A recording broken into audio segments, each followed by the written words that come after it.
O Senhor esteja convosco. Proclamação do Evangelho de Jesus Cristo segundo Lucas.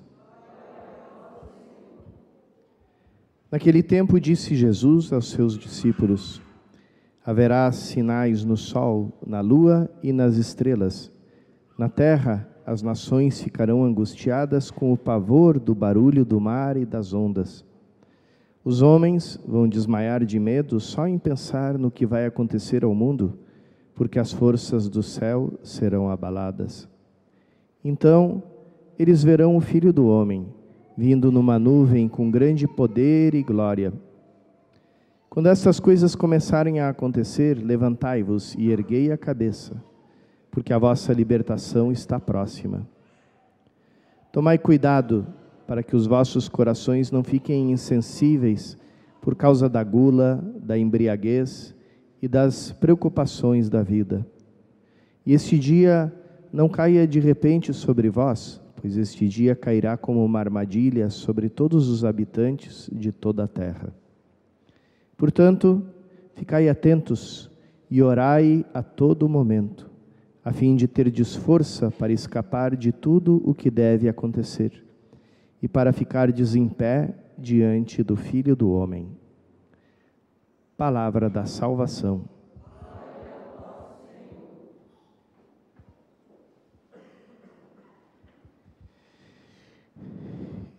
Irmãos e irmãs, o novo ano litúrgico, que começa com o período do Advento, e justamente neste domingo, ele nos conecta com o final do ano passado. Todo ano, no final do ano litúrgico, no final do tempo comum, a Igreja nos faz escutar os discursos de Jesus sobre o final dos tempos. E no primeiro domingo do Advento, ela nos faz escutar de novo sobre essa segunda vinda de Cristo. Então aqui acontece uma inversão na linha do tempo, que é muito bem sinalizada pela coroa do Advento, né, onde o círculo representa o tempo, o mundo, e as velas representam a intervenção de Deus na história. Começamos do final, nosso ponto de partida do Advento é aquilo que ainda não aconteceu, é aquela vinda que ainda não aconteceu. E isso a Igreja nos coloca diante dos olhos, porque a memória que é própria do cristão, que nenhum outro tem, só o cristão tem, é a memória do futuro. Essa memória que foi inaugurada justamente com a Eucaristia. Na última ceia, que era a ceia pascal judaica, os judeus lembravam de um acontecimento do passado deles, a libertação dos filhos de Israel do Egito. Mas Jesus, em um determinado momento da última ceia, da ceia pascal judaica, apresentou a eles o pão e o vinho e anunciou: esse é o corpo que amanhã vai ser entregue por vocês.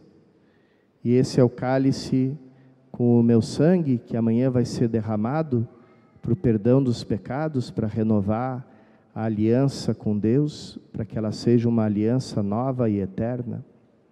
E depois diz aos discípulos: façam isso em memória de mim. Então ali começa a memória do futuro. Eles são chamados a fazer memória de uma coisa que ainda não aconteceu. E essa memória do futuro continua presente em cada Eucaristia. Em cada Eucaristia, como dizem as orações eucarísticas, nós celebramos a memória da morte, da ressurreição, da ascensão de Cristo e da sua última vinda no fim dos tempos.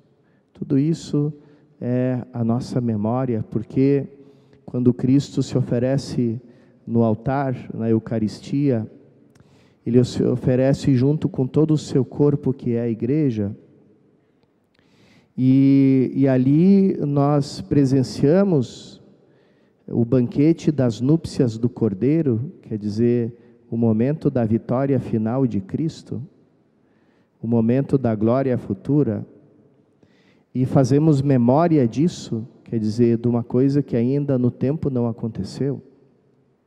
Cristo sobre o altar está vivo, ressuscitado, glorioso, sentado à direita do Pai, e nós estamos junto com Ele, porque fizemos o ofertório, apresentamos a oferenda da nossa vida, e essa oferenda foi transformada, foi convertida em Cristo sobre o altar.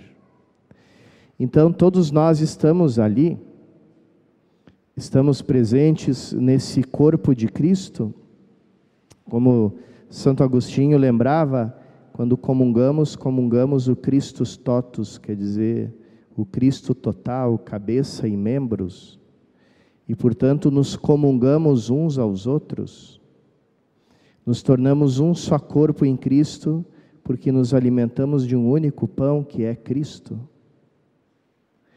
E então, assim como Cristo está na glória, ali nós podemos, de uma forma misteriosa, sacramental, nos ver também na glória com Cristo, já vencido o pecado, vencida a morte, vencida toda a imperfeição.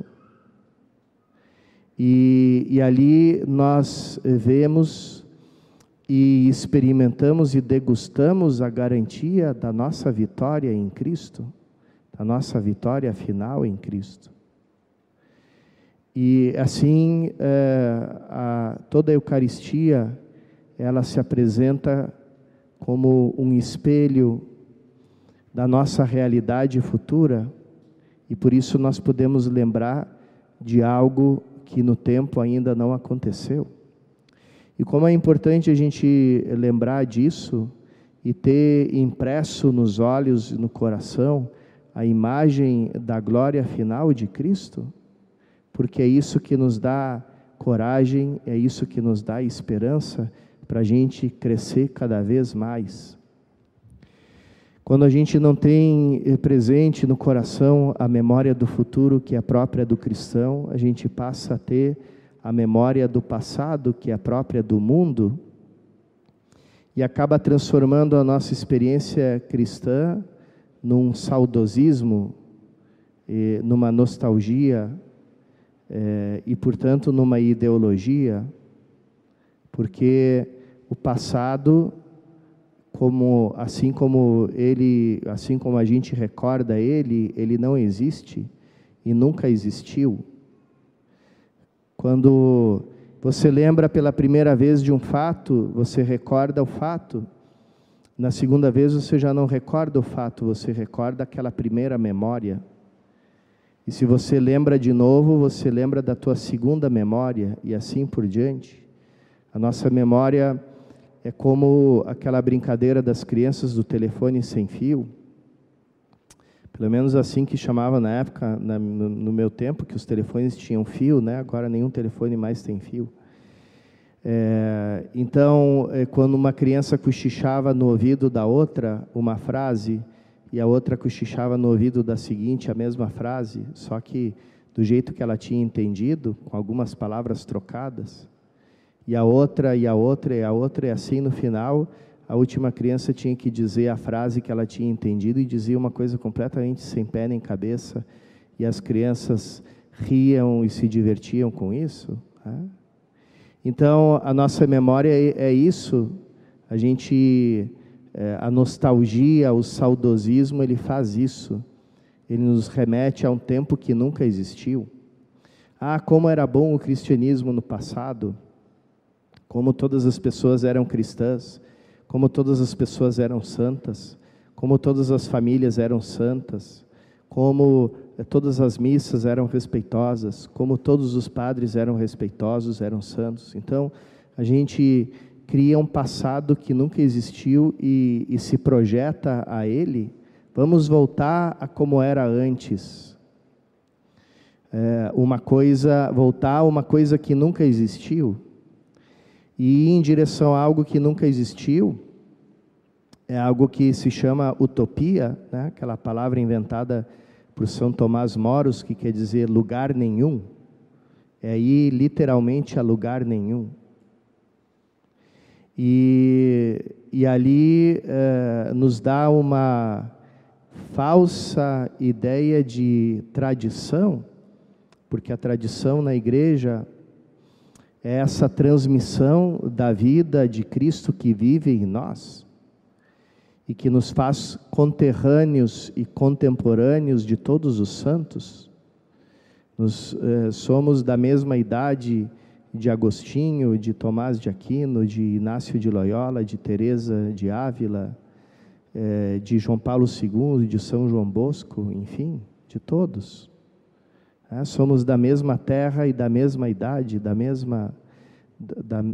mesma época, porque estamos no presente do corpo de Cristo, que é um só. Enquanto que a tradição segundo o mundo é aquele espírito de museu. O grande compositor Gustav Mahler dizia uma coisa muito bonita: a tradição é manter o fogo aceso e não ficar cultuando as cinzas. Então, é isso que é a igreja, é manter o fogo aceso, manter a chama acesa e aumentar essa chama e esse incêndio cada vez mais, porque é uma chama de amor e é um incêndio de amor. Por isso, o Novo Testamento nunca nos fala a ir para trás, sempre nos projeta para frente. Quem toma a mão no arado e olha para trás não é apto para o reino de Deus. São Paulo dizia: esquecendo o que fica para trás, me lanço ao que está à minha frente. Nessa carta aos Tessalonicenses ele diz: fazei progressos ainda maiores, aumentai, que o amor aumente e transborde sempre mais, que nós nos fortaleçamos numa santidade sem defeito aos olhos de Deus no dia da vinda do nosso Senhor Jesus. Então, o espírito do advento que nos coloca diante dos olhos essa memória do futuro, nos projeta para frente. Temos que crescer em amor, temos que crescer em santidade, temos que crescer em comunhão, para que nós possamos realmente nos ver nesse único pão que é Cristo, com todo o seu corpo que é a igreja, glorificado, ressuscitado, reinando à direita do Pai. Peçamos essa graça nesta Santa Eucaristia que estamos celebrando.